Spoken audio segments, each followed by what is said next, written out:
I never expected to be in Antarctica. Growing up in Ohio, the most extreme cold I'd experienced was a -20 wind chill that shut down schools for a week. But here I was, standing at the dock, staring up at the massive hull of the Polar Dawn. The Icebreaker loomed against the pale sky, all industrial angles and utilitarian design. Nothing pretty about it, just a working vessel built to do a job in the harshest place on Earth. My duffel bag felt light considering I'd packed everything I owned that might keep me warm. The recruiter had promised proper gear once I boarded, but I wasn't taking chances. 3 layers under my jacket, 2 pairs of socks, and thermal underwear that made me sweat even in the biting cold of the harbor.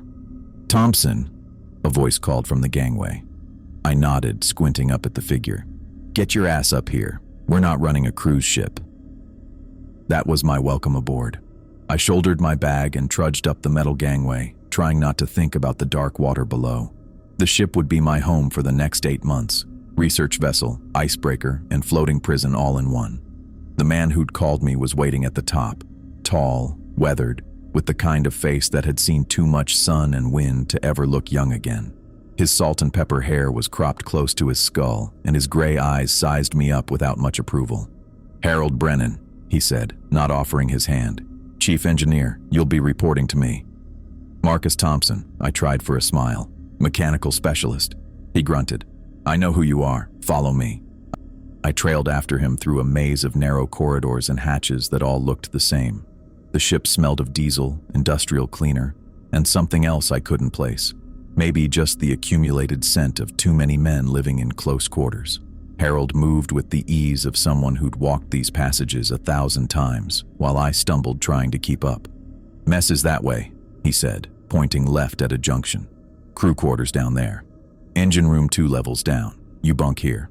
He stopped at a metal door that looked identical to every other door we'd passed. I nodded, trying to memorize the route we'd taken. "Got it." Harold didn't move. He seemed to be considering something. His eyes narrowed slightly. Then he reached into his pocket and pulled out a folded piece of paper, creased and worn like he'd been carrying it for years. "Here," he said, holding it out. I took it, confused. "What's this?" "Rules." His voice was flat. "Special ones, not in any manual." I unfolded the paper. It was a handwritten list of 5 items. The ink faded in spots. 1. Never go on deck after midnight. 2. Never be alone in the engine room. 3. Get verbal confirmation before opening any door. 4. Don't speak to any woman you see on deck. 5. Always return the captain's greetings. I looked up, waiting for the punchline. Harold's expression hadn't changed. "This some kind of joke?" I asked, hazing the new guy. His jaw tightened. "These aren't suggestions, Thompson. They're not funny, and they're not negotiable." I folded the paper back up, fighting the urge to roll my eyes. Every workplace had its weird traditions and superstitions. On my last job, the old-timers wouldn't use yellow tools on Thursdays. Before that, I worked with a guy who insisted on tapping each gauge 3 times before reading it. "Sure," I said, pocketing the list. "Follow the rules." "Got it." Harold's eyes hardened. "This isn't a joke, son. People have died on this ship." That caught me off guard. "What do you mean, died?" "Just follow the damn rules," he said, then checked his watch. "Stow your gear. Captain's briefing in 30 minutes. Mess hall." He turned and walked away before I could ask anything else. I stood there for a moment, then pushed open the door to my quarters. The room was tiny, just enough space for a narrow bunk, a small desk bolted to the wall, and a locker for my things. A porthole the size of a dinner plate offered the only natural light. I tossed my duffel on the bunk and pulled out the crumpled paper again. The handwriting was blocky and deliberate, like someone had taken their time with each letter. I read through the rules once more, snorting at number 4.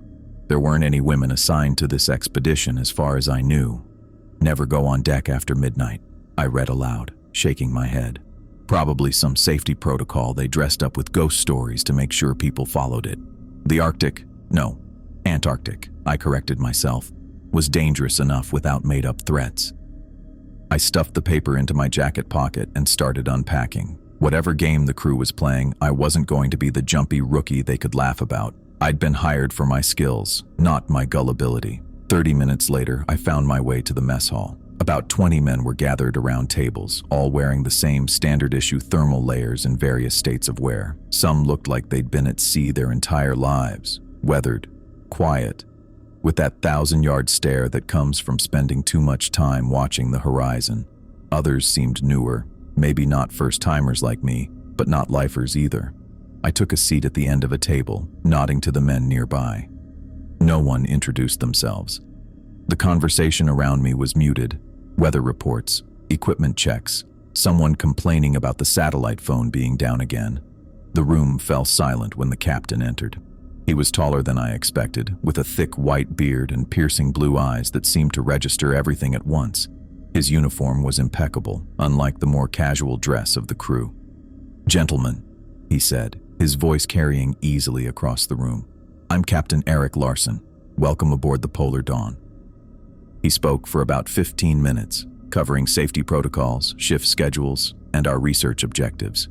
Nothing about mysterious rules or things that went bump in the night. Just practical information delivered in a clipped, professional manner.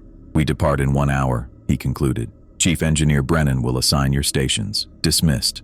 As the captain turned to leave, several crew members called out, "Thank you, Captain," or "Aye, Captain." I remembered rule number 5 and quickly added my own, "Thank you, sir." The captain paused, his eyes finding mine.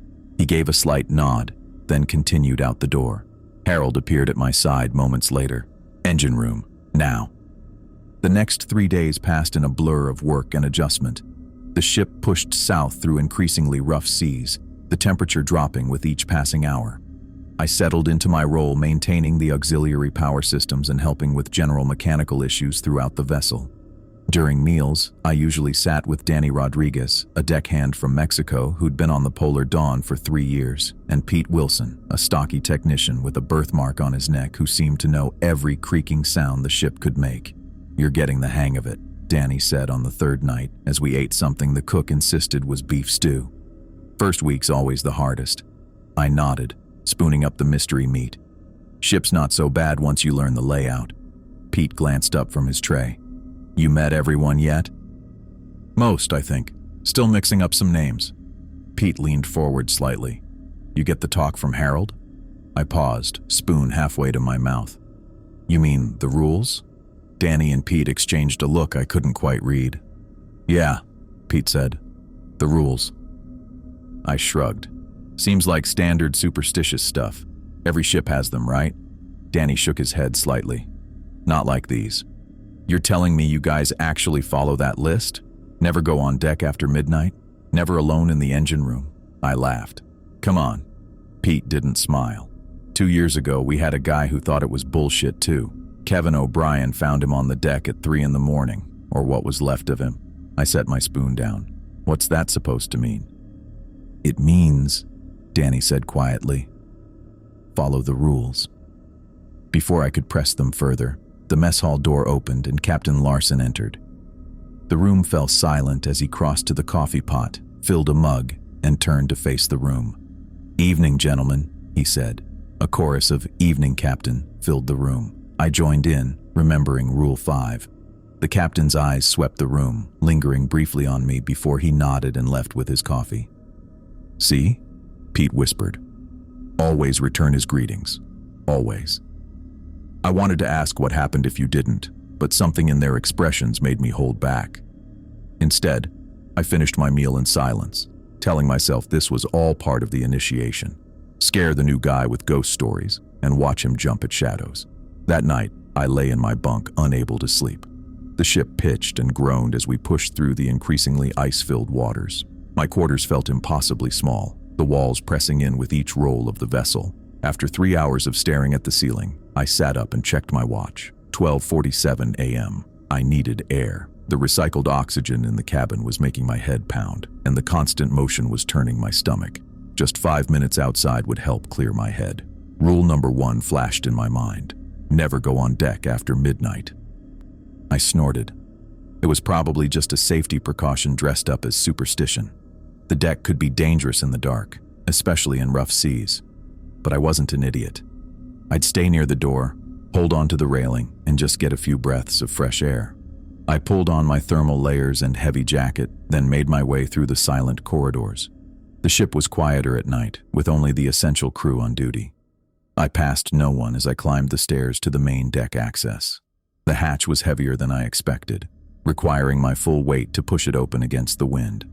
When it finally gave way, the cold hit me like a physical blow.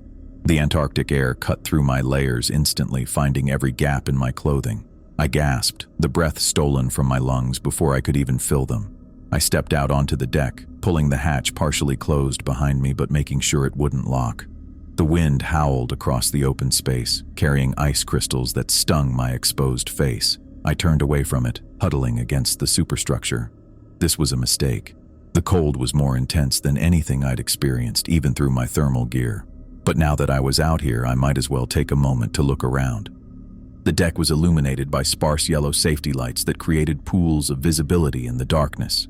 Beyond the ship's railing, there was nothing but blackness. No moon, no stars, just the void of the Antarctic night.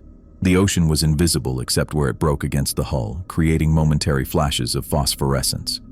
I was about to turn back when I saw it, a figure at the far end of the deck near the bow. At first, I thought it was another crew member, but something about the way it stood, perfectly still despite the rolling deck, made my skin crawl. The figure raised an arm and waved. I squinted, trying to make out details through the darkness and swirling snow. It looked like a person, but something was off. The proportions weren't quite right, too tall or too thin. "Help!" a voice called, barely audible over the wind. "Please help!" I hesitated. Was someone in trouble? I took a step forward, then stopped. The voice didn't sound right. It was flat, without the urgency you'd expect from someone calling for help. "Hello?" I called back. "Who's there?" The figure waved again but didn't move closer.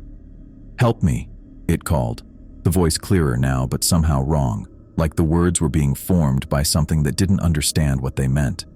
I took another step forward, then froze.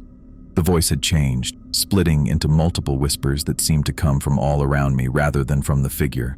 "Help! Help! Help!" The whispers overlapped, some high and childlike, others deep and guttural. Rule number 1 hammered in my brain: never go on deck after midnight. I backed up slowly, keeping my eyes on the figure. It hadn't moved, but now it seemed to flicker slightly, as if it wasn't fully there. The whispers grew louder, more insistent, no longer forming words but just a rising cacophony of sounds. My back hit the hatch. I fumbled behind me for the handle, found it, and pulled it open. The whispers suddenly stopped, leaving only the howl of the wind. The figure at the bow remained motionless, watching. I slipped inside, pulling the hatch shut with a metallic clang that echoed through the corridor. My heart hammered in my chest as I leaned against the cold metal, trying to make sense of what I'd seen. Maybe it was just another crew member playing a trick. Maybe the wind and darkness had distorted a normal voice. Maybe my tired brain was making connections that weren't there. I moved to a nearby porthole and peered out, trying to see the bow where the figure had stood. The angle was wrong, showing me only a small section of the deck directly outside. I waited, watching for any movement. Nothing. I shifted to another porthole further down the corridor, this one with a better view of the forward deck. The figure was gone. I rolled over for what felt like the 100th time, punching my pillow into a new shape. Didn't help. Nothing was helping. Every time I closed my eyes, I saw that figure standing at the bow, its arm raised in that unnatural wave, and that voice, those voices, the way they layered over each other, coming from everywhere and nowhere. 3:15 in the morning. I'd been lying here for over 2 hours since coming back from the deck. Sleep wasn't happening. I sat up, swinging my legs over the edge of the bunk and rubbed my face with both hands. The small cabin felt even smaller in the dark, just me and my thoughts bouncing off the metal walls. I reached for the water bottle beside my bunk and took a long drink. The ship creaked around me, metal contracting in the cold. Normal sounds, ship sounds, but now every groan and ping made me tense. I pulled Harold's list from my jacket pocket, which I draped over the desk chair. The paper was soft from being folded and unfolded, the handwriting cramped but clear. Rule number 1, never go on deck after midnight. Well, I'd broken that one, and now I knew why it existed. I read through the others again. Never be alone in the engine room. Get verbal confirmation before opening any door. Don't speak to any woman you see on deck. Always return the captain's greetings. They'd seemed like superstitious nonsense when Harold handed them to me. Now I wasn't so sure. I folded the paper and put it back in my pocket, tried lying down again, closed my eyes. The whispers came back immediately, phantom echoes in my head. Help, please, help, help me. I sat back up, heart pounding. This was going to be a long night. The mess hall was half full when I dragged myself in for breakfast. I'd managed maybe 2 hours of actual sleep, and I felt like I'd been hit by a truck. My eyes burned, and there was a dull throb behind my temples that coffee wasn't touching. Danny was already there, working through a plate of eggs and toast. I filled my tray and sat across from him, nodding a greeting. "You look like shit," he said, pointing his fork at me. "Thanks." I dumped sugar in my coffee and stirred it. "Didn't sleep much. Still getting your sea legs?" He shoveled in another forkful of eggs. "Takes some people longer." I shook my head. "Been on ships before." "Not that." Danny raised his eyebrows, waiting for me to continue. I hesitated. Part of me wanted to just keep my mouth shut, pretend nothing had happened. But I needed to know. "Can I ask you something?" I kept my voice low, even though the nearest crew members were 2 tables away. Danny nodded, still chewing. "Who was on night watch yesterday, like after midnight?"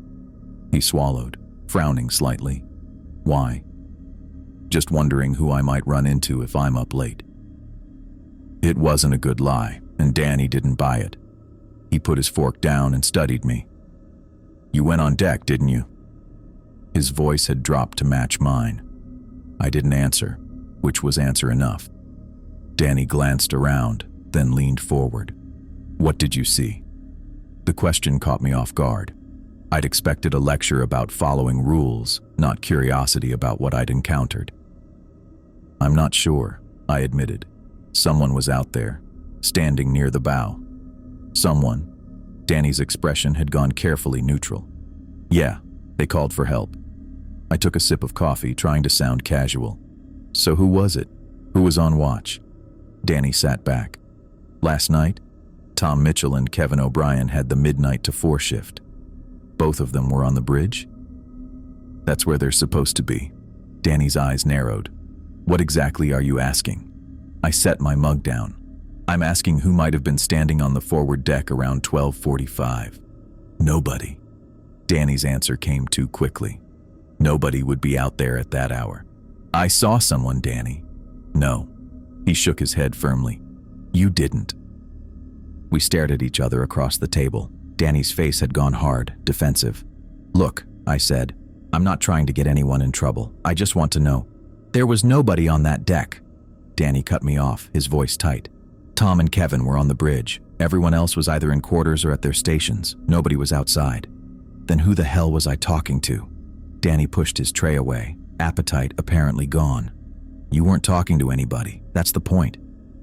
"I heard them. They asked for help. And that didn't strike you as strange?" Danny leaned forward again, lowering his voice even further. "Someone standing alone on the deck in the middle of the Antarctic night, calling for help, but not coming toward you? Not doing anything but standing there?" Put that way, it did sound wrong. Had sounded wrong at the time too, which is why I'd backed away. "There are rules on this ship for a reason," Danny continued. "Harold didn't make them up for fun." "So what was it?" I pressed. "If it wasn't a crew member?" Danny stood up, grabbing his tray. "Ask Harold if you want ghost stories. I've got work to do." He walked away, leaving me with my cooling coffee and unanswered questions. Ghost stories. That's what he thought I was after.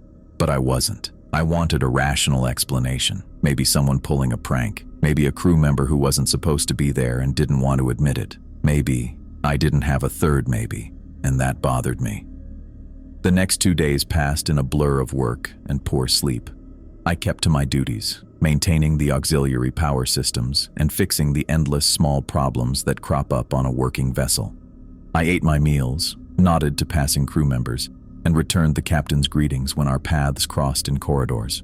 I didn't break any more rules, not because I believed in them exactly, but because I couldn't shake what I'd seen on deck. Couldn't rationalize it away, no matter how I tried. It wasn't a ghost. I didn't believe in ghosts, but it was something, and until I knew what, I figured I'd play it safe. By the second evening, I'd almost convinced myself I'd imagined the whole thing. Sleep deprivation, strange environment, unfamiliar sounds. The mind plays tricks.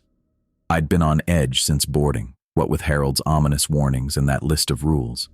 My brain had probably manufactured the whole experience. That's what I told myself as I checked the pressure gauges in the upper engine room during my evening shift. The readings were within normal range, but something about the fluctuation pattern made me uneasy. Nothing dangerous, just unusual.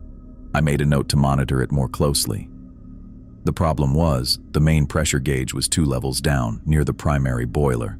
I needed those readings to establish a baseline for comparison. It was just after 10 when my shift ended.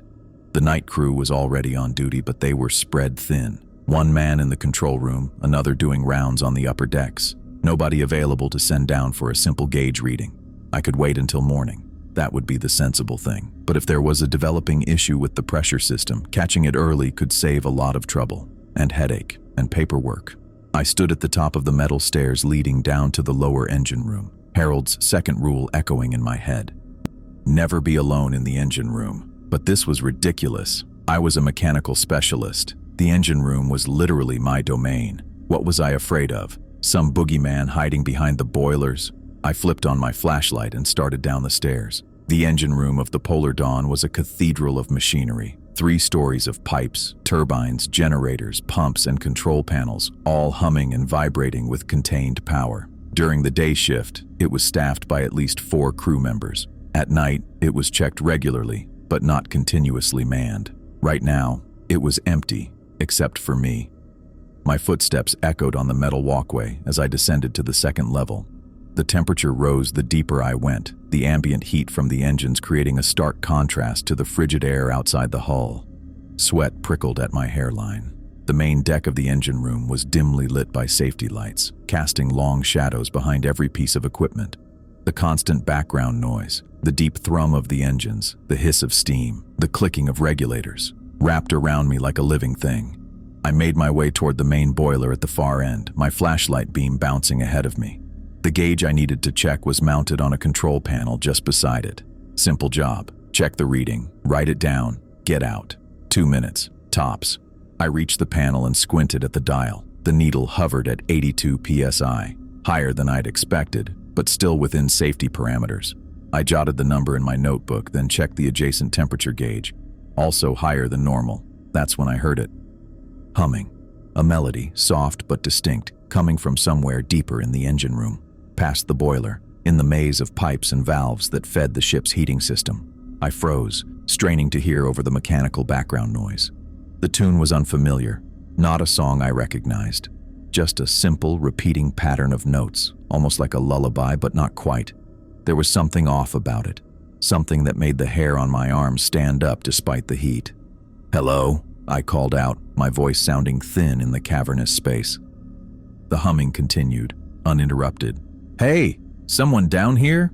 Nothing, just that steady, eerie melody. I swept my flashlight in the direction of the sound, but the beam only revealed more machinery, more shadows. It had to be one of the crew. Had to be.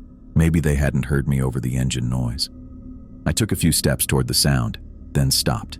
The humming hadn't gotten any louder, but it hadn't faded either. It maintained the same volume, as if keeping a deliberate distance. "This isn't funny," I called out, anger rising to cover my growing unease. "Show yourself." The humming changed. Not the melody, but the quality of it. It multiplied, like the whispers on deck had done. The same tune coming from multiple sources, layering over itself in a discordant chorus that couldn't possibly be produced by a single human throat. My skin went cold despite the engine room heat. This wasn't right. This wasn't normal. I backed away from the boiler, keeping my flashlight trained in the direction of the humming. It followed me, maintaining that same distance, neither fading nor growing louder as I retreated. I bumped into something metal and nearly jumped out of my skin before realizing it was just a pipe junction. The humming seemed to find this amusing. The overlapping melodies took on a mocking quality, like children taunting a frightened classmate. That did it. I turned and ran. My boots clanged on the metal floor as I sprinted back toward the stairs, not caring how it looked or what anyone would think if they saw me. The humming pursued, still maintaining that same distance, neither falling behind nor gaining ground. I took the stairs 2 at a time, nearly slipping on the 3rd step but catching myself on the railing. The melody followed me up, echoing in the stairwell.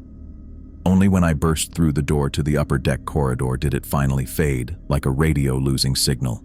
I slammed the door behind me and stood there, breathing hard, sweat running down my back. A passing crew member, Tom Mitchell I think, gave me an odd look but didn't stop to ask what was wrong. Probably thought I was having some kind of claustrophobic episode. Fine by me. Better than trying to explain what had actually happened. I made my way back to my quarters on shaky legs, the phantom melody still ringing in my ears. I found Harold in the mess hall that evening, sitting alone at a corner table with a mug of something that wasn't coffee. His dinner tray was pushed to one side, mostly empty. I didn't bother with pleasantries. I just sat down across from him and laid his list of rules on the table between us. "I need some answers," I said. Harold glanced at the paper, then at me. His weathered face gave nothing away. About this. I tapped the list. About what's happening on this ship. He took a sip from his mug, studying me over the rim. "You broke a rule." It wasn't a question. 2, actually, I admitted. I went on deck after midnight, and I was alone in the engine room earlier today. Harold set his mug down with deliberate care. And I saw things. Heard things. I leaned forward. On deck there was someone standing by the bow. They called for help, but the voice was wrong. It multiplied, and in the engine room there was humming, a tune I didn't recognize coming from multiple sources at once. Harold didn't look surprised. If anything, he looked resigned, like a parent whose child has just admitted to unexpected misbehavior. "What's happening on this ship?" I asked again. "What are these things?" Harold sighed, running a hand through his salt and pepper hair. "We call them phenomena," he said finally, for lack of a better word. "Phenomena," I repeated flatly. "That's not an explanation. It's the best you're going to get." Harold's tone hardened. "Look, the Polar Dawn has been navigating these waters for 15 years. I've been on her for 12 of those. In that time, we've experienced incidents, regular ones, always following the same patterns." "What kind of incidents?" "The kind you just described. Figures on deck, voices, sounds where there shouldn't be any." He picked up his mug again. "And worse." "Worse how?" Harold didn't answer directly. Instead, he asked, "You ever hear the ghost frequency?" I shook my head. "It's a sound, 19 hertz, just below what humans can consciously hear, but our bodies sense it, creates feelings of fear, unease, makes people see things out of the corner of their eye." "You're saying there's some kind of sound wave causing hallucinations?" "I'm saying there are things in this part of the world that science hasn't explained yet." Harold's gray eyes held mine. "The Antarctic is one of the last truly unexplored regions on Earth. We know more about the surface of Mars than we do about what's under that ice sheet." I sat back, frustrated. "So you're telling me the ship is haunted? That's your explanation?" "I didn't say that." Harold's voice remained calm, matter of fact. "I said there are phenomena we don't understand. I don't know if they're electromagnetic, acoustic, psychological, or something else entirely. What I do know is that they're real, they're dangerous, and the rules keep you safe from them." "How? How does not going on deck after midnight protect me from anything?" "Because that's when they're most active." Harold leaned forward. "Look, I don't have all the answers. Nobody does. But 15 years of experience has taught us patterns. The phenomena are strongest between midnight and 4 a.m. They concentrate in isolated areas. The deck, the engine room, occasionally the cargo hold. They can mimic human voices and appearances. But there are always tells." "Like what?" "The voice multiplication you mentioned. The way they stand too still. The fact that they call for help but never actually approach." Harold tapped the list. "The rules aren't arbitrary, Marcus. They're survival mechanisms developed through trial and error." "And people have died," I said, remembering what he'd told me that first day. "That's what you said." Harold nodded, his expression grim. 7 crew members in 15 years. All of them broke the rules in some way, went places they shouldn't have, talked to things they should have ignored. I thought about the figure on the deck calling for help. What would have happened if I'd gone to it? "Why doesn't everyone know about this?" I asked. "Why isn't it in the briefing materials?" "Would you have signed on if it was?" Harold countered. "Besides, Management doesn't like to acknowledge it. Bad for business, bad for recruitment. So we handle it internally. We pass down the rules. We look out for each other. I stared at him, trying to process everything he'd said. Part of me, the rational scientific part, wanted to dismiss it all as superstition. Mass hysteria, some kind of shared delusion among a crew isolated in one of the most extreme environments on Earth. But I'd seen that figure on the deck. I'd heard those voices, that humming in the engine room, experienced it firsthand. So what are they? I asked again. These phenomena. What do you think they are? Harold drained his mug and set it down with a soft thunk. I think, he said carefully, that the ocean is very deep and very old, and I think that not everything that lives in it or under it is something we have names for. He stood up, gathering his tray. Follow the rules, Marcus. All of them, all the time. That's all you need to know. I watched him walk away, his words settling over me like a cold fog. Not everything that lives in it or under it. As if the phenomena weren't just phenomena. As if they were something alive, something intelligent. I looked down at the list of rules, seeing them with new eyes. Not superstitions, survival tactics. For the first time since boarding the Polar Dawn, I felt a deep, primal fear, the kind that bypasses the rational mind and speaks directly to the ancient parts of the brain that evolved to recognize predators. I carefully folded the paper and put it back in my pocket. I didn't know if I believed everything Harold had told me. Didn't know if I could believe it. But after what I'd seen and heard, I couldn't dismiss it either. The rational explanations I'd been clinging to were starting to feel thin, inadequate, and that scared me more than any ghost story ever could. 3 nights later, I was lying in my bunk, staring at the ceiling. Sleep wasn't coming easy anymore. Every creak of the ship, every distant thump of machinery had me on alert. I'd been following the rules religiously since my talk with Harold. No midnight deck walks, no solo trips to the engine room, verbal confirmation before opening doors. No women on deck, though that one hadn't come up yet, and always returning the captain's greetings. The digital clock on my small shelf read 2:14 a.m. The ship rolled gently beneath me, the familiar motion that had become almost comforting. I'd gotten used to the constant movement, the way you had to brace yourself against walls sometimes when the seas got rough. Tonight was calm, though, just enough roll to remind you that you were floating on water at the bottom of the world. I closed my eyes, tried counting backwards from 100, made it to 87 when I heard it. 3 knocks, deliberate, evenly spaced, coming from my cabin door. My eyes snapped open. I sat up, the thin blanket falling to my waist. For a second, I thought I'd imagined it.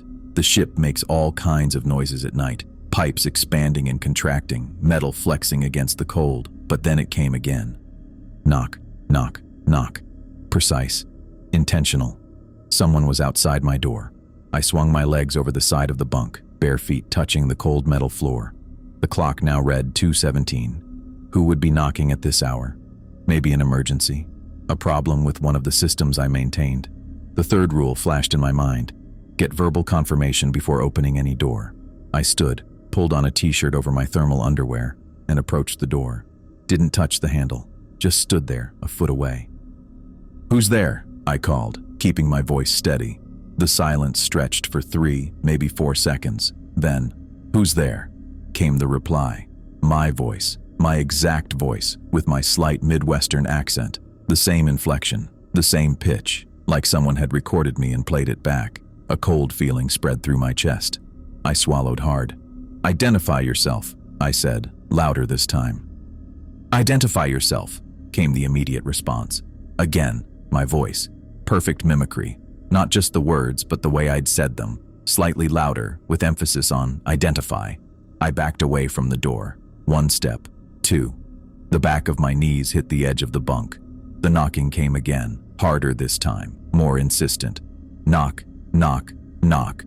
I remembered what Harold had told me about the phenomena, how they could mimic humans, how they had tells, voice multiplication, standing too still, calling for help without approaching. Was this one of those tells? The perfect mimicry? "Marcus?" My voice again, from the other side of the door, but I hadn't spoken. "Marcus, let me in." I stayed silent this time. Rule 3. Get verbal confirmation before opening any door. Whatever was out there, it wasn't giving me confirmation. It was just echoing me. "Marcus, please." My voice, but with a desperate edge I'd never heard myself use. "I need help. Let me in." I pressed my ear against the cold metal door, listening. Was there breathing on the other side? The shuffle of feet? Any normal human sounds? The knocking started again, more frantic now. Rapid-fire impacts against the metal. "Let me in!" my voice shouted. "Please, let me in! I need help! Marcus, please!" My heart hammered in my chest. I backed away from the door again, all the way to the porthole on the far wall. The voice kept pleading, kept using my exact tone and inflection, but the words were becoming more desperate. I could hear the knob rattling now, like someone was trying to force their way in. I didn't move, didn't speak, just stood there, watching the door, listening to my own voice beg to be let in. It went on for what felt like hours, but was probably only minutes. The pleading, the knocking, the rattling of the doorknob. Then, as suddenly as it had started, it stopped. Complete silence fell. I could hear my own breathing, fast and shallow. The distant hum of the ship's engines. Nothing else. I didn't approach the door again. Instead, I moved to my bunk, sat down with my back against the wall, and waited. The clock read 2:36 a.m. I must have fallen asleep eventually, because the next thing I knew, my alarm was going off. 6 a.m. Time for my shift. I got up stiffly, muscles aching from the awkward position I'd slept in. The events of the night came rushing back, and I approached the porthole cautiously. It was positioned in a way that I could see a small section of the corridor outside my cabin if I pressed my face against the glass at the right angle. The corridor was empty, no sign of anyone, or anything, that might have been knocking at my door. I got dressed slowly, pulling on my layers with mechanical precision. Thermal underwear, fleece mid-layer, work pants, thick socks. I kept glancing at the door, half expecting the knocking to start again. When I was fully dressed, I stood in front of the door for a long moment. Then I reached out and opened it quickly. The corridor was empty. No footprints in the thin layer of condensation that sometimes formed on the metal floors overnight. No sign that anyone had been there at all. I let out a breath I hadn't realized I was holding. Maybe I'd dreamed it, but no, it had been too real. The knocking, the voice, my voice, pleading to be let in. I pulled Harold's list from my jacket pocket and read through the rules again. Rule 3 had saved me. I was sure of it now. After that night, I followed the rules religiously. No exceptions, no rationalizations. If Harold said don't go on deck after midnight, I stayed in my cabin. If he said never be alone in the engine room, I made sure I had company. If a door needed opening, I got verbal confirmation first. The days blended together. Work shifts, meals in the mess hall, brief, uncomfortable sleep in my narrow bunk. I kept to myself more than before, though I still sat with Danny and Pete at meals. Neither of them mentioned my midnight deck excursion again, and I didn't bring up the knocking at my door. Some things were better left unsaid. A week passed without incident. Then another. I started to relax a little, though I still followed the rules. The knocking didn't return. No more humming in the engine room. No figures on deck calling for help. It was during my afternoon shift, about 2 weeks after the knocking incident, that I faced the fourth rule. I was on deck, securing some equipment that had come loose during the night's rough seas. The temperature was brutal, -20 at least, with a wind that cut through my layers like they were nothing. My breath froze in my beard almost instantly, forming ice crystals that melted against my skin when I went back inside. The deck was slippery with ice, so I moved carefully, one hand always on a railing or secured object. The sky was a pale, washed-out blue, the sun a distant, cold disk that provided light but little warmth.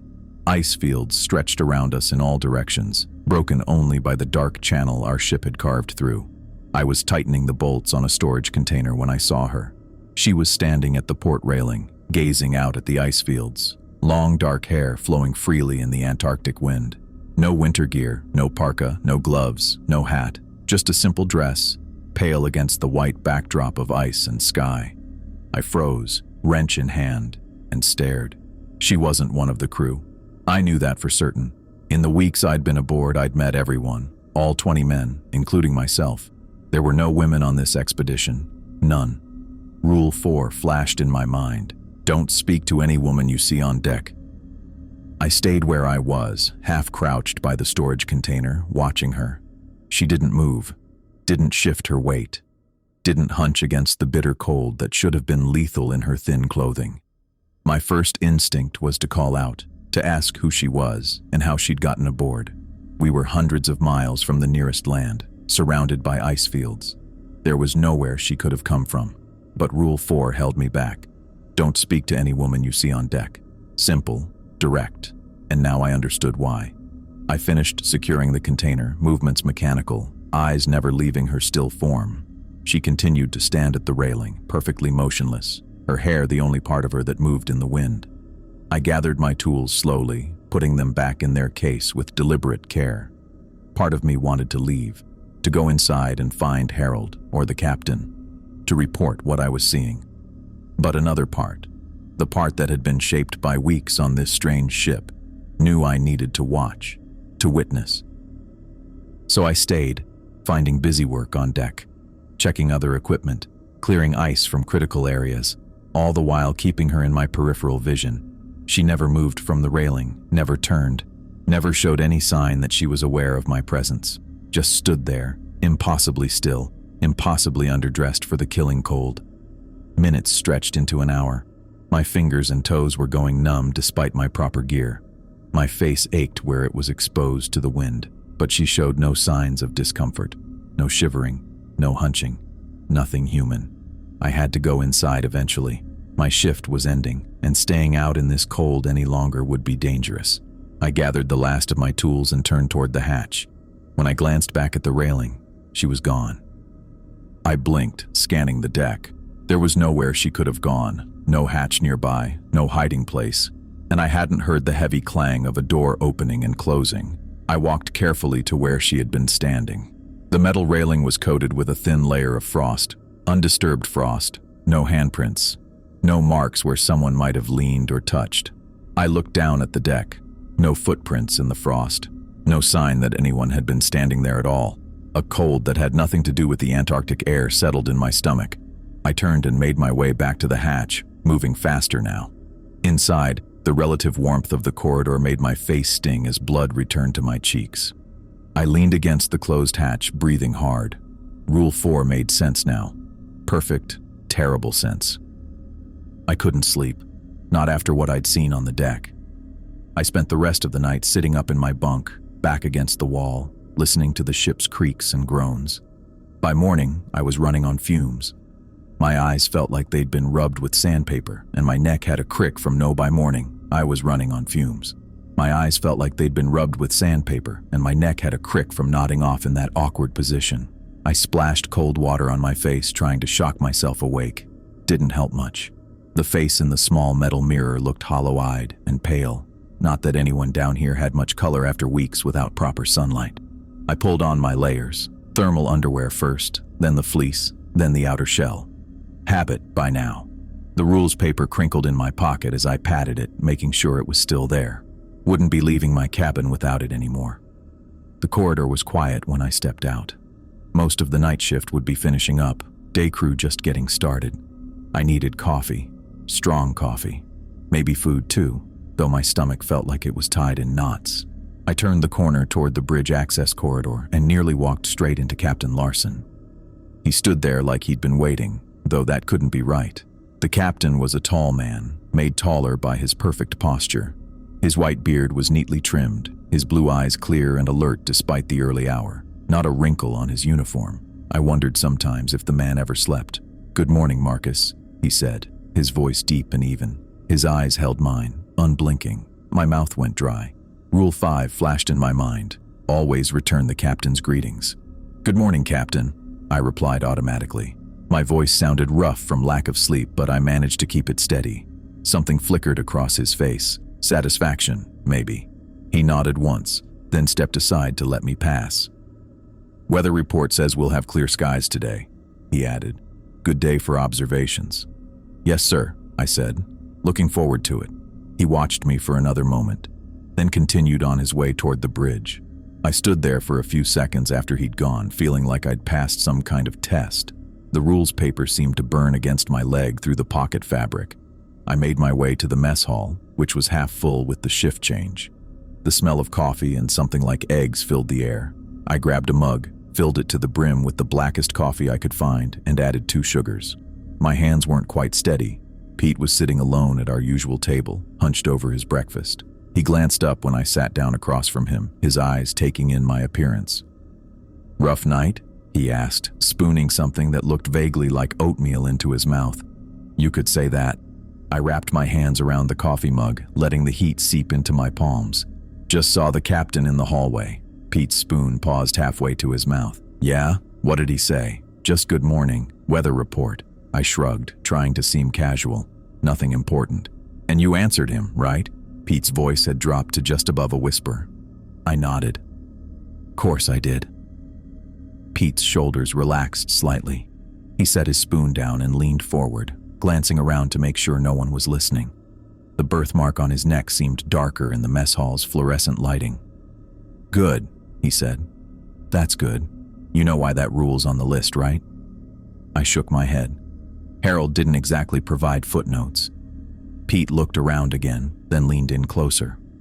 3 men, he said, his voice barely audible over the background noise of the mess hall. 3 men in the 15 years this ship's been running Antarctic routes. All found the same way. I waited, but Pete had stopped talking, just staring at me with this expectant look. "Found how?" I finally asked. "They weren't," Pete said. "That's the point. They weren't found at all." A chill that had nothing to do with the Antarctic air ran through me. "What happened?" "First was before my time. Guy named Michaels. Second was about 7 years back, Roberts. Third was just before you signed on, Jenkins." Pete counted them off on his fingers. All the same pattern. They ignored the captain's greeting. Once, twice, maybe 3 times. Then one morning, their bunks were empty. Belongings all there, neatly arranged. Just no person. I took a long drink of my coffee, trying to process this. "Could have jumped overboard," I suggested, though even as I said it, I knew it didn't make sense. Not with their belongings still in their bunks. Pete gave me a look that said he knew I didn't believe that either. Ship was searched top to bottom each time. Captain logged it as missing, presumed overboard. But nobody saw anything. Nobody heard anything. He tapped his spoon against his bowl. And nobody who returns the captain's greetings ever disappears. "You think the captain had something to do with it?" I kept my voice low, conscious of who might be listening. Pete's eyes widened. "Jesus, no, I'm not saying that." He glanced around nervously. "I'm saying there's something about this ship, about these waters. The rules keep us safe, all of them. I thought about the woman on the deck yesterday, standing impossibly still in lethal cold. The figure at night, calling for help with voices that multiplied. The knocking at my door, mimicking my own voice perfectly." "Yeah," I said. "I'm starting to get that." Pete nodded, satisfied that I understood. He went back to his oatmeal, and I focused on my coffee. Neither of us spoke for a while. The mess hall gradually emptied as people headed to their shifts. I should have been doing the same, but my body felt leaden, unwilling to move. Pete finished his breakfast and stood up. "Just follow the rules," he said quietly. "It's not that hard." Then he was gone, and I was alone at the table. I finished my coffee and got another cup before heading to my shift. The day passed in a blur of routine tasks, checking gauges, recording readings, making minor adjustments to systems that mostly ran themselves. My mind kept drifting back to what Pete had said. 3 men vanished without a trace, all after ignoring the captain's greetings. I saw Captain Larson twice more that day. Both times he nodded and greeted me by name. Both times I responded immediately. His eyes lingered on me each time, assessing, testing. Over the next few days I started noticing things I hadn't before. The way Danny Rodriguez always made excuses to be inside well before sunset, let alone midnight. How Harold Brennan never entered the engine room alone, always finding someone to accompany him even for quick checks. The careful way Tom Mitchell and Kevin O'Brien would confirm identities before opening doors, no matter how routine. These weren't random superstitions. They were survival protocols, developed through harsh experience, maybe even through blood. I caught Danny in the corridor one afternoon, heading toward the mess hall. He walked with his head down, shoulders hunched against the perpetual chill of the ship. "Hey," I said, falling into step beside him. "Got a minute?" He glanced at me, then shrugged. "Sure. What's up?" "I've been thinking about those rules Harold gave me," I said carefully. "Seems like everyone takes them pretty seriously." Danny's pace slowed slightly. "Yeah, we do. Have you ever seen anything? On deck after midnight, I mean." He stopped walking completely then, turning to face me. His expression was guarded. "Why? Have you?" I hesitated, then nodded. "Yeah, few nights back. Someone, calling for help." Danny closed his eyes briefly. When he opened them, there was something like resignation there. "First voyage I ever did on this ship. I went up on deck at 2 a.m. Couldn't sleep, wanted some air, saw my brother standing at the railing." "Your brother?" I asked. "Yeah, only thing is, my brother lives in Mexico City, has never been to Antarctica, never been on a ship in his life." Danny's voice was flat, but there he was, calling my name, asking me to help him over the railing, said he was stuck. The corridor suddenly felt colder. "What did you do?" "Nothing. I froze, couldn't move, couldn't speak. Then Tom Mitchell came up behind me, grabbed my arm, and pulled me back inside, slammed the hatch shut." Danny shook his head. "I never went on deck after dark again, not once in 3 years. We started walking again, slower now." "You think it's the ship?" I asked. "Something about the ship itself?" Danny shrugged. "Ship, location, something in the water? Who knows? Harold thinks it's the frequency." "The ghost frequency, 19 hertz, I said, remembering what Harold had told me. "Maybe. All I know is the rules work. You follow them, you stay alive." He pushed open the mess hall door. "You break them, maybe you don't." The final week of our voyage brought colder temperatures and darker skies. We'd pushed deeper into Antarctic waters than I'd expected, the ship breaking through increasingly thick ice. The constant grinding sound as the reinforced hull did its work became the soundtrack to our days, and the phenomena, as Harold called them, grew stronger. I was careful. I followed every rule to the letter. I never went on deck after midnight. I never entered the engine room alone. I confirmed identities before opening doors. I didn't speak to any women on deck, though I saw her twice more, always at the railing, always perfectly still except for her hair in the wind. And I always returned the captain's greetings. But even with all that, things were happening, changing. I started hearing the humming from the engine room even when I wasn't alone. It would start faintly, then grow until it seemed to vibrate through the metal walls. But when I'd ask whoever was with me, usually Harold or one of the other engineers, if they heard it, they'd look at me strangely and say no. "You're getting sensitized," Harold told me one day after I'd mentioned it for the 3rd time. We were checking pressure valves together, our breath visible in the cold air of the lower deck. "Happens to some people down here, like your senses get tuned differently." "Tuned to what?" I asked. Harold's weathered face was impossible to read. "To whatever's out there," he said finally. "To whatever's trying to get in." I didn't ask him to elaborate. I wasn't sure I wanted to know. The midnight figure appeared every night now. I never went on deck to see it, but I could watch from my porthole. Always in the same spot, always beckoning. Sometimes it looked like a man, sometimes a woman. Sometimes it looked like people I knew, my father once, an old girlfriend another time. But it never came closer to the ship, and it never went away until dawn broke.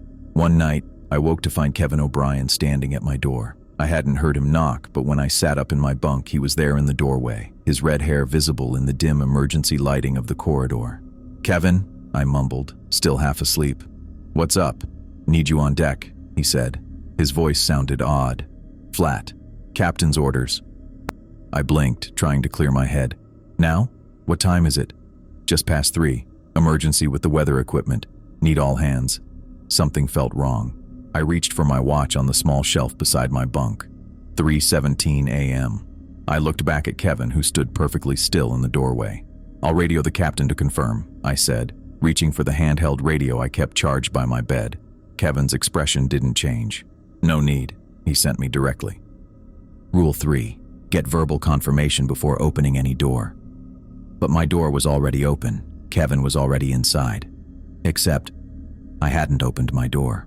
I always locked it before sleeping, especially after the knocking incident, and I hadn't heard Kevin knock or the door open. I sat very still, my hand frozen halfway to the radio. "I'll be right there," I said carefully. "Just need to get dressed. Meet you on deck in 5. Kevin didn't move, didn't blink. "Now," he said. The captain said now. I reached for the radio and clicked it on. "Bridge, this is Thompson. Do you copy?" The radio crackled with static. No response. Kevin took a step toward me. "The captain needs you on deck. Now." I looked more closely at him in the dim light. His eyes seemed wrong somehow, too dark. And his feet, I couldn't see his feet below the hem of his pants. It was like he ended at the ankles. "You're not Kevin," I said, my voice steadier than I felt. The thing that wasn't Kevin smiled. It wasn't a human smile, too wide, too many teeth. "The captain needs you on deck," it repeated. Its voice had changed, becoming deeper, with an echo that seemed to come from everywhere at once. I gripped the radio tighter. "Bridge, this is Thompson," I tried again. "Emergency in crew quarters. Do you copy?" More static. Then, faintly, I heard Tom Mitchell's voice. "Thompson, what's your situation?" The Kevin thing's smile vanished. It took another step toward me, and now I could see clearly that it didn't have feet. It floated just above the floor, the hem of its pants ending in nothing. "The captain," it began, but its voice was changing again, multiplying into many voices speaking at once. "This is Thompson," I said into the radio, not taking my eyes off the thing. "There's something in my quarters. Looks like Kevin O'Brien, but it's not. It's trying to get me to go on deck." There was a pause. Then Tom's voice came back, urgent now. "Stay where you are. Do not go on deck. Repeat, do not go on deck. We're coming to you." The Kevin thing's form flickered like a bad television signal, for I couldn't sleep after what Harold had said. Not unless we're getting close to something they don't want us to find. Those words kept circling in my head like vultures. I sat on the edge of my bunk, elbows on knees, staring at the metal floor. Tom had left about 20 minutes ago to resume his watch. Harold stayed a bit longer, asking if I wanted him to bunk with me for the night, but I'd told him I was fine. I wasn't fine. The thing that looked like Kevin had been in my room, inside the ship, inside my quarters. The rules were changing and nobody had bothered to update the damn list. I pulled the paper from my pocket and smoothed it out on my thigh. The creases were so worn they were starting to tear. I'd folded and unfolded it so many times the past few weeks that the paper had gone soft, like cloth. Rule 4 stared back at me. "Don't speak to any woman you see on deck." Simple enough. Except there weren't supposed to be any women on this ship. And whatever that thing was on deck, the one with the dark hair and pale dress, it sure as hell wasn't human. Not standing motionless in -20 without so much as a shiver. I refolded the paper and slipped it back into my pocket. My watch read 4:36, another hour and a half before breakfast. No point trying to sleep now. Instead, I pulled on my boots and jacket. Might as well get some coffee going in the mess. Maybe check the latest weather reports. Anything to keep my mind busy. The corridor was empty and quiet except for the constant background noise of the ship, the low rumble of engines, the occasional creak of metal stressed by cold and pressure, the faint whistle of Antarctic wind finding the smallest gaps in the hull. I stepped out of my quarters and pulled the door shut behind me. Tested the handle twice to make sure it was locked. Not that locks seemed to matter much anymore. The mess hall was dark when I got there. I flipped on the lights and headed for the coffee maker. The cook wouldn't be up for another hour, but he always left the coffee prepped the night before. All I had to do was hit the switch. While it brewed, I leaned against the counter and closed my eyes. The humming started almost immediately. Faint at first, then growing louder. A chorus of voices all humming the same tuneless melody, coming from everywhere and nowhere at once. I opened my eyes. The humming stopped, closed them again. The humming returned. "Fuck," I whispered. Harold was right. I was becoming sensitized. Whatever these things were, they were getting through to me more easily now. Finding the cracks in my defenses like the wind found the cracks in the hull. The coffee finished brewing. I poured a cup, added sugar, and sat at my usual table. The ship felt different this morning, tense, like the air before a lightning strike. We were scheduled to reach port tomorrow, just one more day, one more night. Then we'd be back in the world of normal things, traffic and paperwork and people who didn't disappear when you looked away. I took a sip of coffee and winced. Too hot, too bitter. I'd made it too strong. The day shift started at 6. I had maintenance checks scheduled in the upper engine room, then some work on the backup generators. Routine stuff. Keep busy, follow the rules, make it to port. Simple. The wind hit me like a wall when I stepped onto the deck. We'd been having equipment issues with one of the weather stations all morning, and I'd volunteered to help Kevin, the real Kevin, fix it.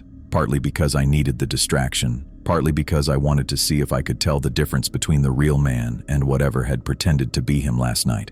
The real Kevin had freckles that crinkled when he smiled. His eyes were green, not black pits, and he definitely had feet that touched the ground. "Hold this steady," Kevin shouted over the wind, handing me a metal bracket while he worked a screwdriver with gloved hands. I braced the bracket against the railing, my own gloves barely providing enough grip. The temperature readout on the nearest display showed -15°C, but the wind made it feel much worse. "Almost got it," Kevin said, his breath forming thick clouds. "Damn thing's been giving false readings for 2 days."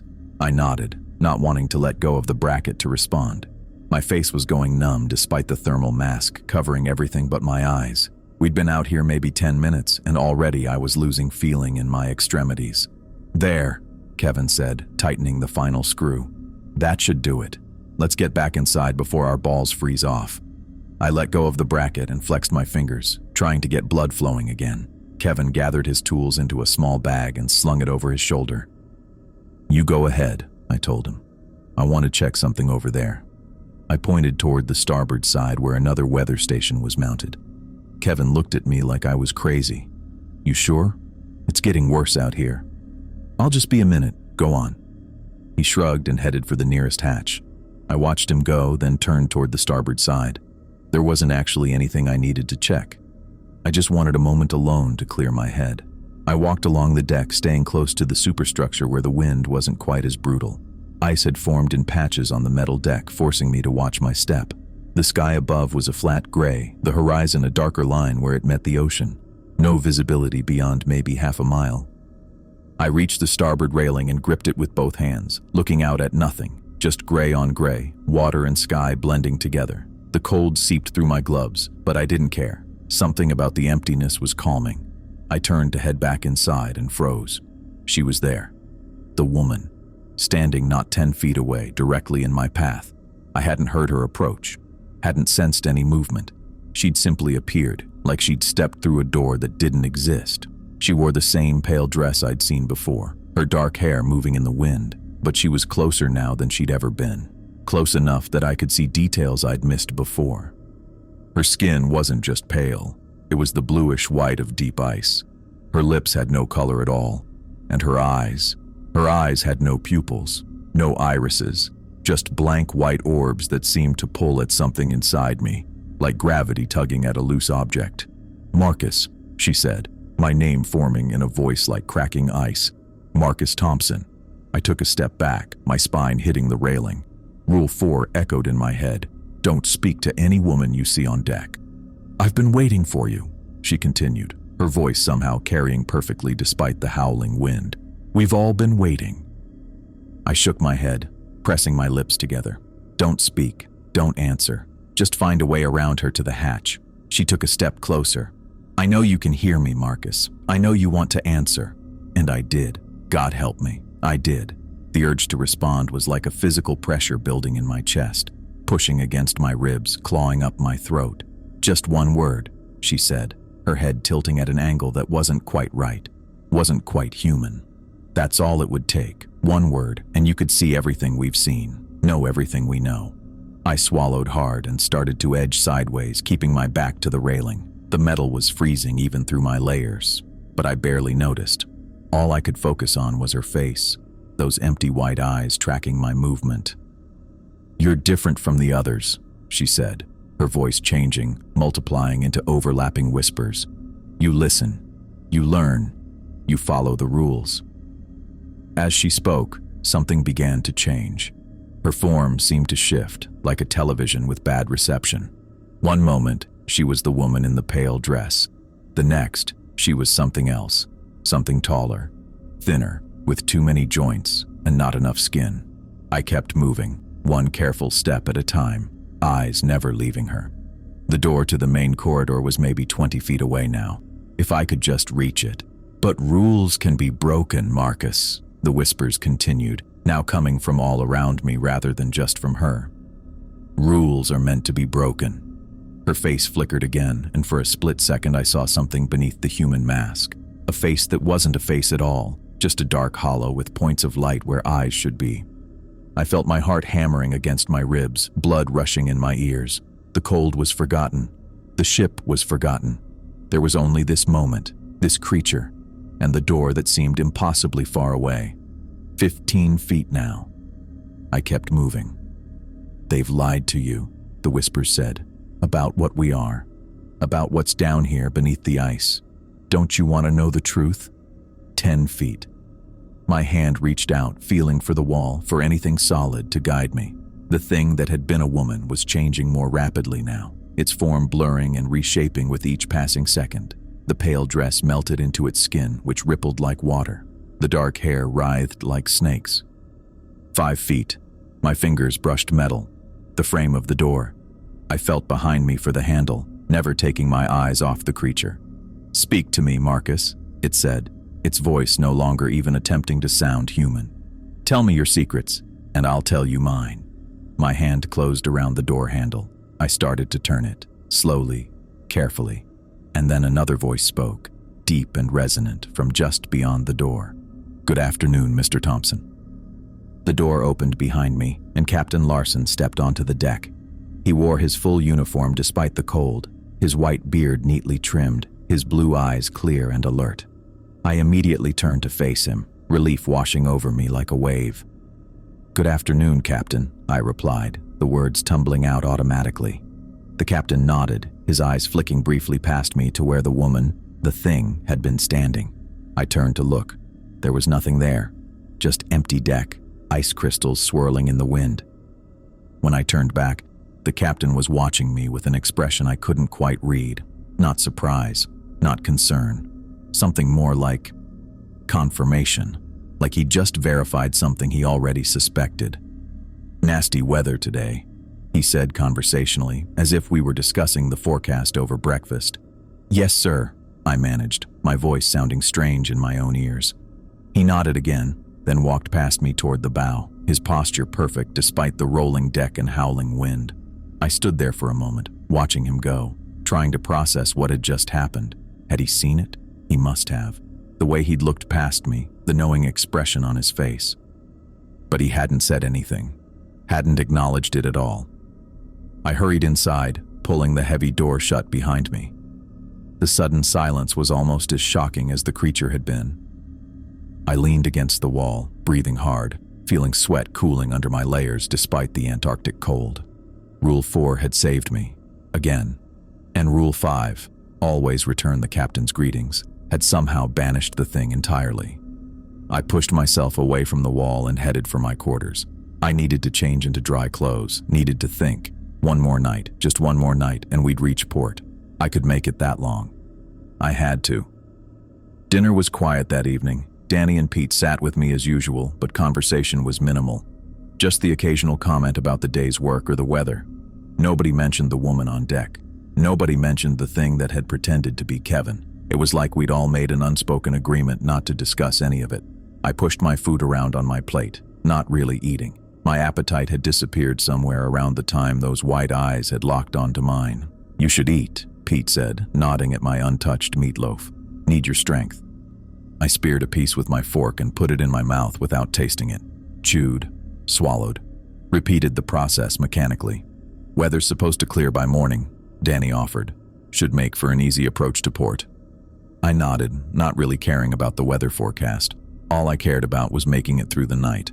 After dinner, I went back to my quarters, locked the door, checked it twice, sat on the edge of my bunk and waited.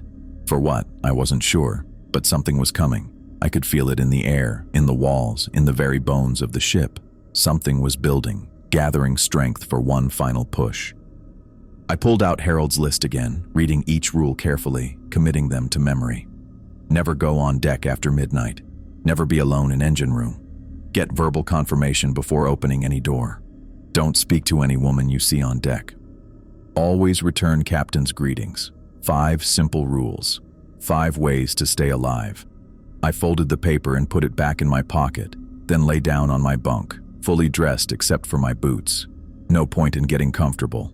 I wouldn't be sleeping tonight. The hours crawled by, 9 o'clock, 10, 11. The ship's noises seemed louder than usual, creaks and groans that might have been normal stress on the hull or might have been something else entirely. At 11:45, I sat up and put my boots back on, tied them tight, checked my watch again. 11:50. The air in my quarters felt heavy, pressing down on me like a physical weight. I found myself taking shallow breaths, as if deeper ones might draw in something I didn't want inside me. 11:55. I turned on every light in the small room, the overhead, the reading lamp by the bunk, even the small light in the tiny bathroom. No shadows, no dark corners. Midnight. For a few minutes, nothing happened. Just the normal ship sounds, the hum of the ventilation system, the distant rumble of engines. Then, at 12:17 exactly, it started. 3 sharp knocks on my door, precise, deliberate. I didn't move, didn't speak. Just sat on my bunk watching the door. The knocks came again, louder this time. Then a voice, my voice, perfectly mimicked. "Marcus, you in there? It's important." I said nothing. "Marcus, come on, man. Open up. We need your help in the engine room. Something's wrong with the auxiliary power." I closed my eyes for a moment, then opened them again, still sitting on my bunk, still watching the door.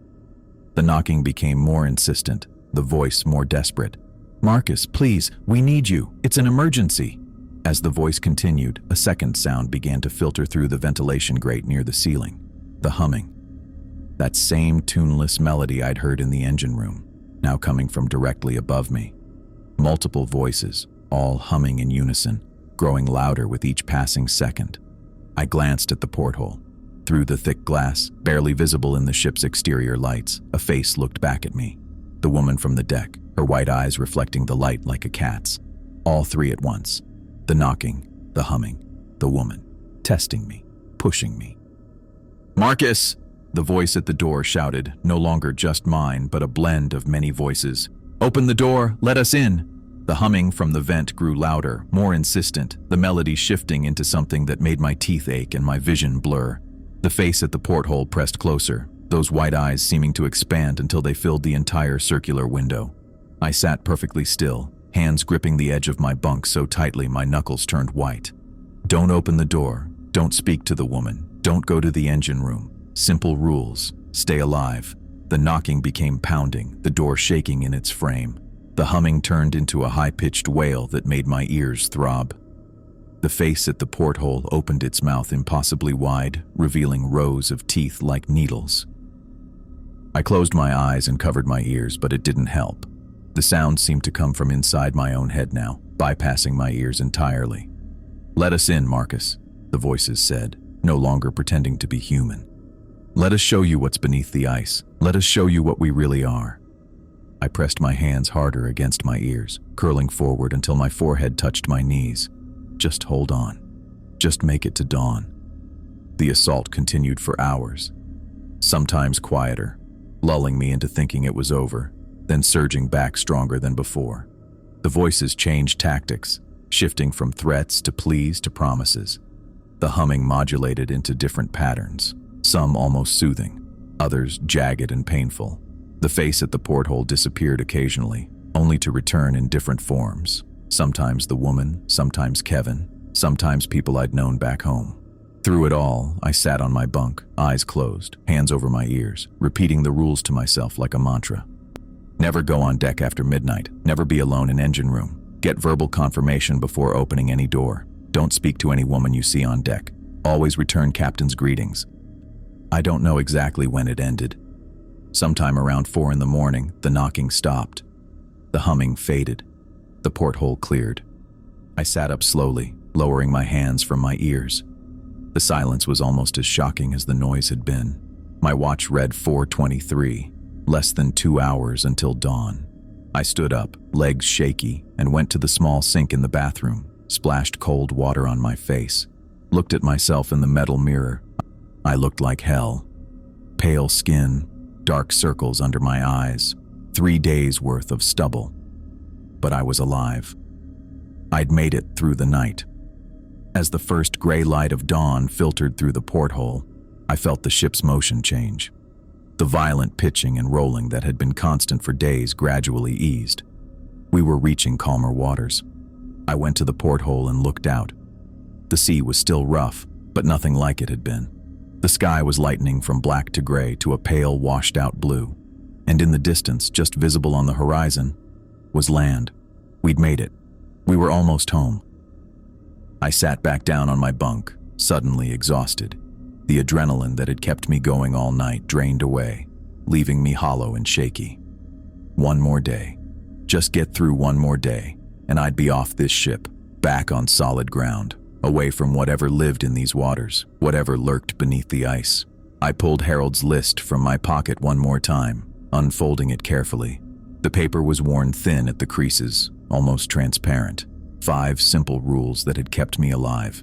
I refolded it and put it back in my pocket. I'd keep it, I decided. Keep it as a reminder of what I'd survived, of what was out there in the dark places of the world. The ship's horn sounded, long and low, announcing our approach to port. I closed my eyes and let the sound wash over me, feeling something close to relief for the first time in weeks. We'd made it. I'd made it. I stood on the deck of the Polar Dawn, my hands gripping the cold metal railing as we approached port. The morning sun was trying its best to break through the cloud cover, casting a pale glow over everything. Behind us, the Antarctic coastline was slowly shrinking, a jagged white line against the gray horizon. With each nautical mile between us and that frozen wasteland, I could feel something lifting, like a weight I hadn't even realized was pressing down on me until it started to ease. My breath came easier now. The air seemed cleaner somehow, even with the diesel smell from the engines. I hadn't slept more than a few hours since that night in my quarters, but the exhaustion felt different now. Not the bone-deep dread that had kept me wired for weeks, just regular human tiredness. The kind you can actually recover from. I'd been standing there maybe 20 minutes, just watching that coastline recede, when I heard footsteps behind me. Not the shuffling, hesitant steps of someone unsure, but the confident stride of a man who knew every inch of this deck. I didn't turn. I knew who it was. "Made it after all," Harold said, coming to stand beside me at the railing. He didn't look at me, just gazed out at the water like I was doing. "Yeah," I said. "Guess I did." He nodded, his weathered face impassive except for the slight upward turn at the corner of his mouth. Not quite a smile, but as close as Harold Brennan ever got to one. His gray eyes stayed fixed on the horizon. "Most don't," he said after a while. I turned to look at him then. "What do you mean, most don't?" Harold shifted his weight, the deck creaking under his boots. He pulled out a pack of cigarettes from his jacket pocket, tapped one out, and lit it with a steel lighter that had seen better days. The wind immediately caught the smoke and whisked it away. "Been on this ship 15 years, he said, exhaling. "Seen a lot of new faces come and go. Some transfer out after one trip, some just don't make it back to port." I thought about what Pete had told me about the missing men, about the things I'd seen on deck, in the corridors, the woman with the white eyes. "You give everyone the rules?" I asked. Harold nodded, taking another drag. "Every newcomer gets the same talk, same piece of paper." He glanced sideways at me. "About half make it through their first voyage." The words hit me like a bucket of ice water. Half. Only half. I'd beaten odds I hadn't even known I was facing. "What happens to the other half?" I asked, though I already knew the answer. Harold shrugged, his thick shoulders rising and falling under his jacket. "Some break the rules out of disbelief, figure I'm just an old man with superstitions." He flicked ash over the side. "Others do it out of curiosity. Can't help themselves. Have to know what happens if they go on deck at 2 in the morning or talk to that woman." I remembered the desperate pull I'd felt that first night, the need to know what was out there in the darkness. If I'd given in to that urge even one more time. "And they disappear," I said. It wasn't a question. "Sometimes." Harold's voice was flat. "Sometimes worse." I didn't ask what worse meant. Didn't want to know. We stood there in silence for a few minutes, watching the coastline fade into a thin white line, then disappear altogether. The ship's engines thrummed beneath our feet, steady and reassuring. Normal. Human. "That paper," Harold said finally. "The one with the rules." I patted my jacket pocket where I'd kept it since that first day. "What about it?" "I'll need it back." He didn't look at me when he said it, just took another drag of his cigarette. "For the next rookie." My hand went to my pocket, feeling the worn paper through the fabric. I'd come to see that list as a lifeline, a talisman that had kept me alive through the endless Antarctic nights. The thought of giving it up made something twist in my gut. "You're not keeping a spare?" I asked. Harold shook his head. "One copy, always the same one. Been that way since before my time." I pulled out the paper, looking at it one last time. The creases were so worn they were almost transparent. The handwriting faded but still legible. 5 simple rules. Nothing fancy, nothing complicated. Just the difference between life and death. "Seems like you could just write up a new one," I said, not wanting to let go. "Wouldn't work the same," Harold said, holding out his hand. "Trust me on that." I hesitated, then handed it over. Our fingers brushed as he took it, and I noticed for the first time how cold his hands were. Not from the Antarctic air, but something deeper, like he'd never quite warmed up from whatever he'd seen out there on the ice. He folded the paper carefully and tucked it into his breast pocket, patting it once as if to make sure it was secure. "You did good, Thompson," he said, and there was something like respect in his voice. "Better than most." Coming from Harold, it felt like high praise. I nodded, not sure what to say. "We'll be docking in about an hour," he said, crushing out his cigarette against the railing and pocketing the butt. "Might want to get your gear together." He turned and walked away, his footsteps fading as he headed back toward the interior of the ship. I stayed at the railing a while longer, watching the open water ahead of us, the normal water that didn't hide things that whispered your name in the dark. I thought about what waited for me back on land: a small apartment, a few friends I hadn't spoken to in months, job offers I'd have to sort through, normal life, safe life. It should have felt like a relief. Instead, I felt a strange hollowness, like I'd seen behind a curtain I could never unsee. Eventually, I pushed off from the railing and headed to my quarters. Time to pack up, leave this all behind. My cabin looked smaller somehow in the daylight. Just a metal box with a bunk, a desk, and a locker. Hard to believe this tiny space had been the center of so much terror. I gathered my few belongings, stuffing clothes into my duffel without much care. Not like I'd be wearing thermal underwear back in Chicago anyway. I checked the desk drawers, the tiny bathroom, under the bunk. Nothing left behind. I sat on the edge of the mattress, bouncing slightly with the ship's motion. For weeks, I'd dreamed of being anywhere but here. Now that I was leaving, I felt strangely reluctant. A knock at the door made me jump. Old habits. I got up and opened it without thinking, then froze as I realized what I'd done. No verbal confirmation. I'd broken Rule 3 without even hesitating. Danny Rodriguez stood there looking surprised at my expression. "You okay, man?" he asked. "Look like you seen a ghost."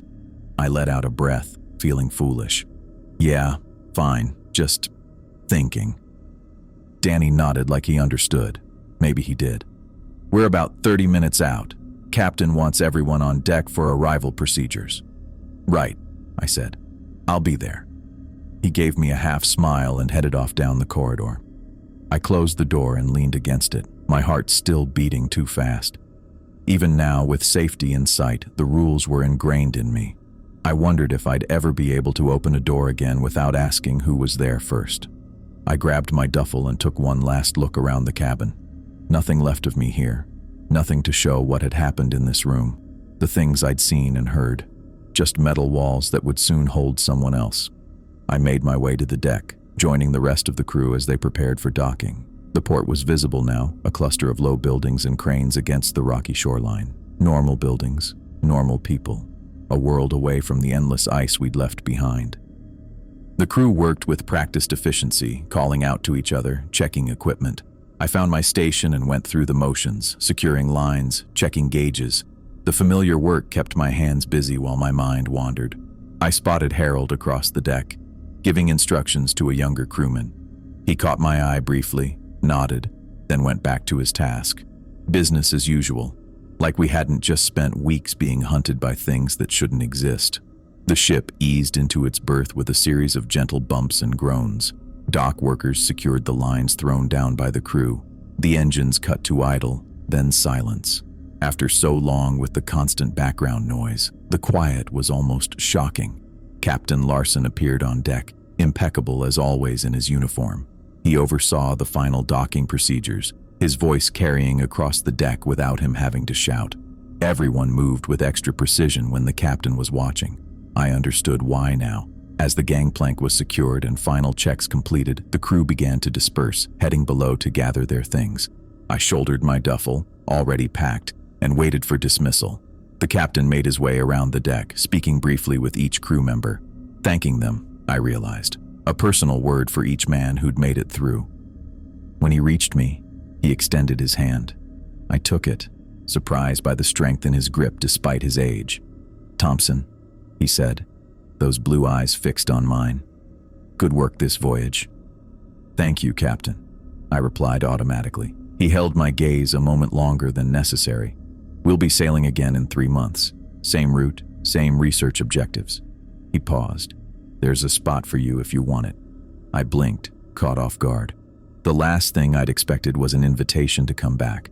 After everything I'd seen, everything I'd barely survived, the rational response would be to get as far from this ship as possible. I hesitated, not sure what to say. "Think about it," the captain said, releasing my hand. "Not everyone is suited for this work, but those who are..." He glanced out at the water, then back at me. "Well, they tend to find their way back." He moved on before I could respond, leaving me standing there with my duffel and a head full of confusion. Because despite everything, the terror, the sleepless nights, the constant dread, I found myself considering it, actually considering coming back to this floating nightmare. What did that say about me? I made my way to the gangplank, falling into line with the other disembarking crew. Pete was ahead of me, Danny behind. Normal men who'd seen things that weren't normal at all, and somehow kept going. "Got plans?" Pete asked over his shoulder as we waited our turn. I shook my head. "Not really. You?" "Gonna see my kids," he said, a smile breaking across his face. "Been too long." I nodded, trying to imagine going from the horrors of the Antarctic to something as mundane as a family dinner. The contrast was jarring. "What about you, Danny?" I asked, turning to look behind me. Danny shrugged. "Drink, sleep, maybe find a woman who ain't trying to eat my soul." He grinned, but there was something strained about it. We shuffled forward as the line moved. The gangplank stretched before us, leading down to solid ground, to safety, to a world where doors were just doors and the night was just the night. As I stepped onto the gangplank, I felt a strange reluctance. The Antarctic had revealed something beyond human understanding. Entities that existed in the margins between reality and nightmare. Things that shouldn't be possible, yet were. I'd spent my whole life in a world I thought I understood, only to discover I'd been seeing just the surface of things. I'd survived by abandoning skepticism and embracing the wisdom in those 5 simple rules. Rules that made no sense until you'd seen what happened when you broke them. My boots hit the concrete of the dock, the solid ground strange after weeks at sea. I took a few steps, then turned to look back at the polar dawn. From here, it looked like any other research vessel. Functional, ordinary, nothing to suggest what happened on its decks in the dark Antarctic nights. Captain Larson stood at the railing, watching his crew disperse.